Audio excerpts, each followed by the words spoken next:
Bonjour chers amis fidèles de Créalma Coaching Harmonie et des bulles de sagesse. Cette année 2020, 2 fois 20, aura été très intéressante sur bien des plans.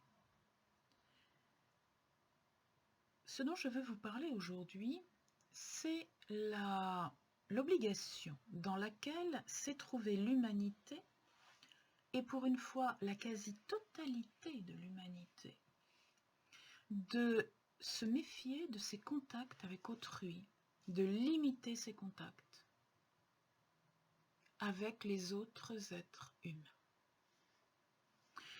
Alors ça s'était produit dans l'histoire de l'humanité, ici ou là, dans un pays, dans une région, pour diverses causes, des maladies déjà, des épidémies, des restrictions politiques aussi. Mais c'est la première fois en 2020 que ça se produit sur l'ensemble de la planète, où la recommandation musclée, puisqu'elle passe par moments par des interdictions, par des confinements, par des amendes, la recommandation de se couper des autres êtres humains dans le contact réel et physique est officielle sur toute la planète. Qu'est-ce que ça peut vouloir dire? Ça a été analysé de bien des manières. Alors oui, bien sûr, on peut le comprendre, et je ne dis pas que c'est injuste, on peut le comprendre comme une volonté d'asservir l'humanité, de mettre l'humanité dans l'obligation d'obéir à une puissance supérieure, néanmoins humaine, sous prétexte de vouloir lui sauver la vie, comme toujours. Et c'est juste, c'est exact. Il y a cet aspect, il y a cette facette. Il y a l'aspect vouloir mettre la main sur les hommes, influencer les hommes, manipuler, mettre la main c'est manipuler, hein, manipuler les hommes à l'aide des émotions, à l'aide des peurs. Ça n'est pas la première fois non plus, mais là, c'est l'échelle, c'est la dimension qui fait la différence. D'autant plus que c'est la première fois dans l'histoire de l'humanité que les hommes sont coupés les uns des autres dans la réalité, mais n'ont pas l'impression d'être coupés les uns des autres parce qu'il nous reste la communication virtuelle. Et cette communication virtuelle, elle existe et elle rétablit pour certaines personnes qui veulent le faire. Elle met véritablement en lien les hommes, les uns avec les autres. Mais pas tout le monde. Pas tout le monde, pas quand on s'en sert comme un ventilateur. Pas quand on s'en sert comme une obésité, une source d'obésité, d'informations, d'images, de bruit.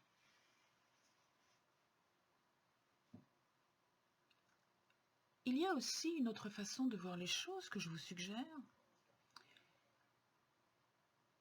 Le fait de ne pas pouvoir aller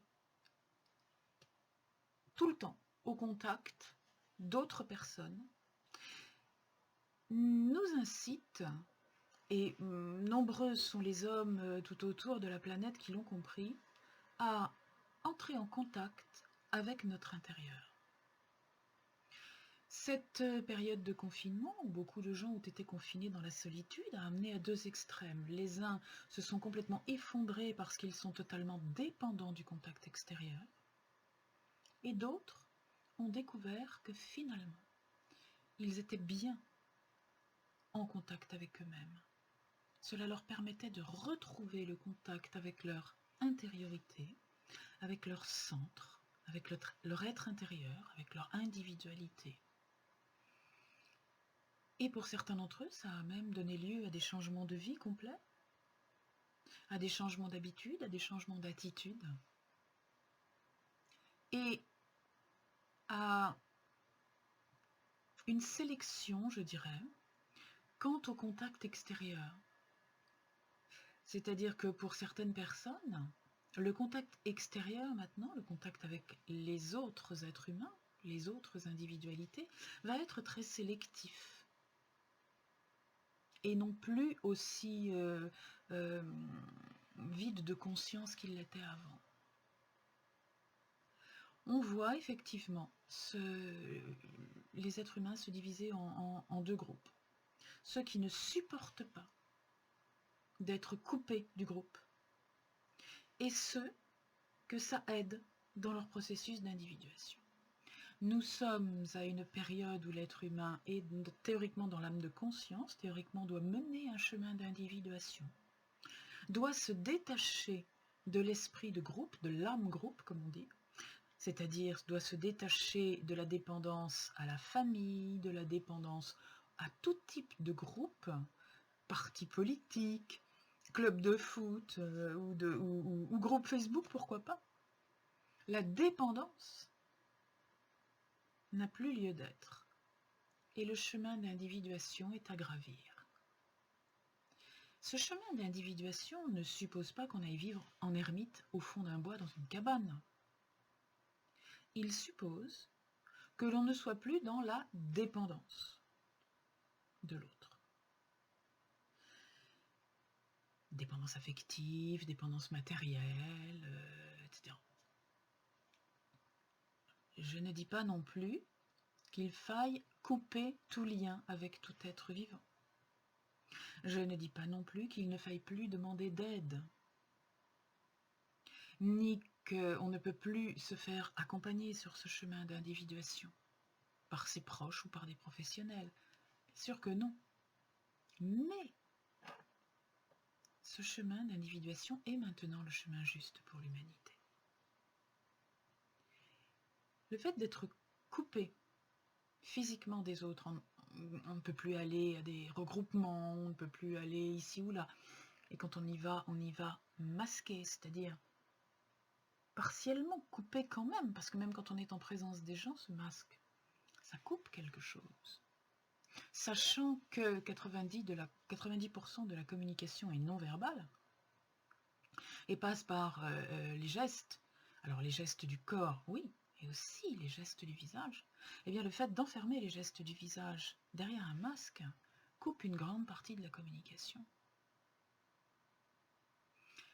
Et la communication devient maintenant uniquement dépendante de la parole. D'une parole qui n'est pas forcément sincère et juste. Ça peut être difficile à vivre. Je n'ai pas d'avis, je n'ai pas de conseils, je voulais simplement vous ouvrir à cette perception. Est-ce que le mode de communication auquel nous oblige cette épidémie est juste en ce qui me concerne? Dans quel camp est-ce que je me situe? Est-ce que je me situe dans le camp de ceux qui se désespèrent de ne plus pouvoir se lier aussi profondément à l'âme groupe? Ou est-ce que je me situe dans le camp de ceux qui disent, eh bien, tant mieux, ça me donne un coup de pouce pour grimper à un échelon supplémentaire sur l'échelle de mon individuation? Où est-ce que j'en suis? Où est-ce que vous en êtes? Merci de votre présence jusqu'à ce stade de la 49e bulle de sagesse et à bientôt pour la 50e.